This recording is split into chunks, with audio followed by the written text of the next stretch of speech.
Well, I'm really pleased to say now that I'm joined by Charles Blanning, who is an author and has written a number of fantastic Greyhound books. So thank you for joining us, Charles. I know you're a massive Greyhound racing enthusiast. Can you start by telling me how you got into it? Yes, well, I got into greyhound racing because I couldn't get out of it. My family had bred and trained and raced greyhounds since the early 1920s. And so I'm the third generation because it started with my grandfather, and then my father followed him, and then there's me. I always think it must be such a nice childhood, back then or even now for children that grow up around greyhounds all the time. Well, we were always lucky that way because my father bred a litter of greyhounds virtually every year. So there were always puppies about. And puppies, the rearing puppies is the real delight, I think, of being with greyhounds. I mean, that's the real fun. And of course, you're still, optimistic. You have all the hopes because every person who breeds a greyhound breeds it so that they think they're either going to win the Greyhound Derby or they're going to win the Derby at Clonmel. It's always going to be a champion, and of course, until it races for the first time, it still is a champion as far as you're concerned. So rearing puppies is great fun. We always had puppies about. And if at any time, you would have that famous child cry, and I would say, well, I'm bored. And father would say, well, go and chase the puppies around. Go and make the puppies run. And so, yes, it was grand. And did they have much success? Yes, yes, we always had a fair measure of success. My grandfather, he and his brother Arthur, they had quite a lot of good dogs. My father was a Waterloo Cup nominator ever since the end of the Second War. So he had the right to run a dog in the Waterloo Cup every year. And although we never won it, we got to the fourth round on a couple of occasions. So as we always bred and reared and trained our dogs ourselves, I think that was enough for him.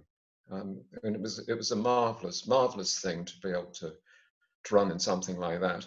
And we also had some good dogs on the track.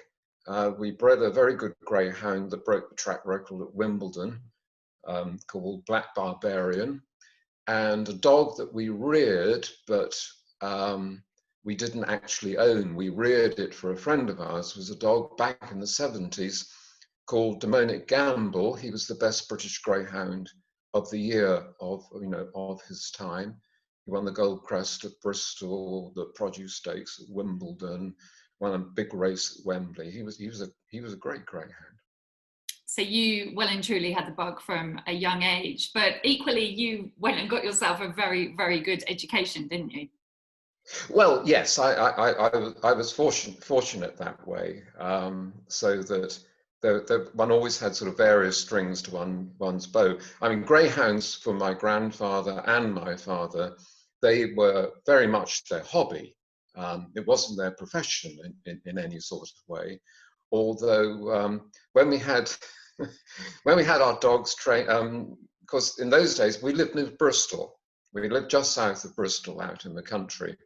And when I was growing up, Bristol had two tracks. One was the original Bristol track at Knowle, and the other track was at Eastville Stadium. And we raced dogs at both those stadiums. And our dogs in those days were trained by my uncle, Hare. And I had another uncle called Les Carpenter, who used to train at Gloucester. Uncle Les he went there in 1932 when the track opened, and he always said, they'll carry me out of here in a box.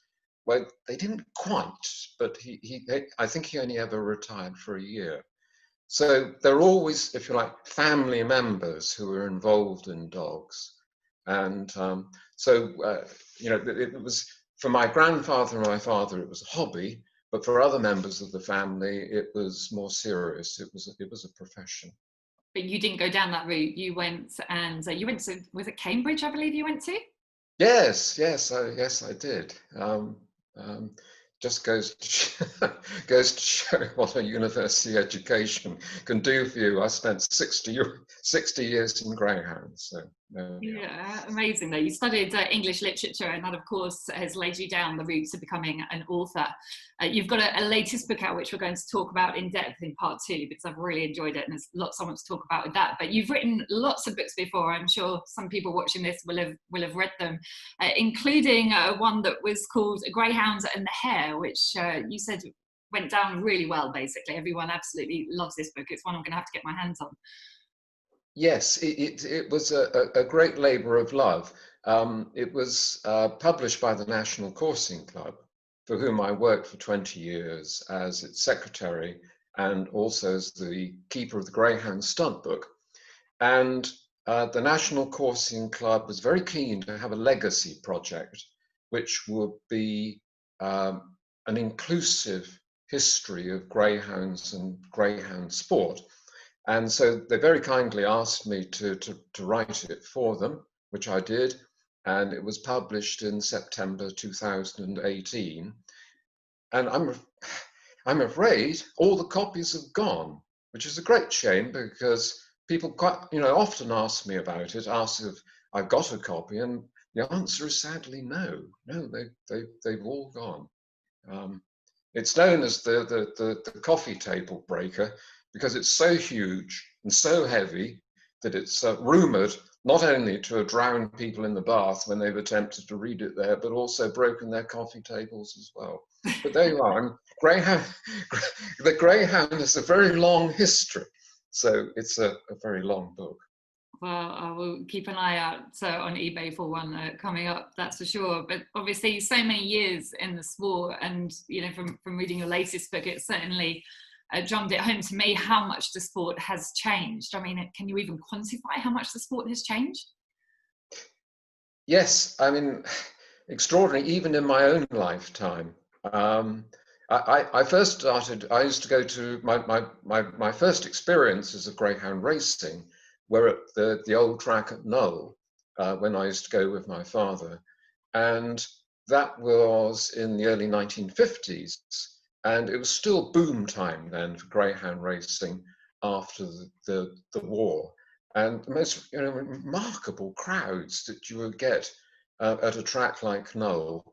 And then, of course, greyhound racing was hit by two, I think, I can only call them major disasters. One of them, of course, was the opening of betting shops. It cannot be disguised that they had the most dreadful effect on the attendances at greyhound tracks, because the great appeal of greyhound race courses to begin with was it was somewhere where a man or woman could go after work and see the dogs run, enjoy a night out, have a bet. But then, of course, with the introduction of betting offices, that particular motivation for a lot of people was gone.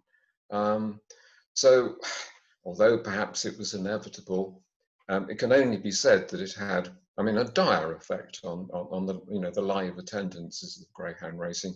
I can remember in the early 1970s going to the city, the White City, to see the Derby final, and there would be 30,000 people there then.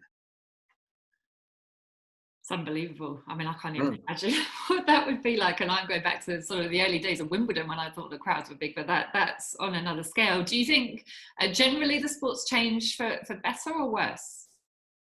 Or both? Oh dear. Well, I've got to say it's changed for the worse. There's no doubt about that. The amount of greyhound activity, for instance, even in the 1990s, I took over at the Greyhound Stud Book in 1988, and we were then registering almost 1,000 litters a year, and probably 7,000 greyhounds a year. And of course, as this was just the United Kingdom stud book, so that doesn't include the dogs being bred in Ireland. So the number of greyhounds which are being bred at the moment, I'm afraid I have to say, are minuscule compared with We're only talking about 30 years ago. And yet we have so much racing. Yes, yes. There is there is that to be extremely grateful for, because I mean I have close contacts with friends in the United States, and there in the United States, where after all greyhound racing began in 1920, in Florida, which was, if you like, the heartland of greyhound racing in the United States. From next year on, greyhound racing is illegal. It's banned. So that's the end of greyhound racing in Florida, where it was perhaps more popular in the United States than anywhere else, and in the country which invented it. And I think probably here in the UK, it's fair to say that we're aware of things like that have been happening. And one of the things that has improved and even comes across from reading your books is the welfare side, obviously now is so strong, and, you know, hoping to avoid any sort of bans. And, you know, the dogs deserve to be looked after as well, don't they? Yes, and that, of course, is one thing which has changed enormously, and enormously for the good.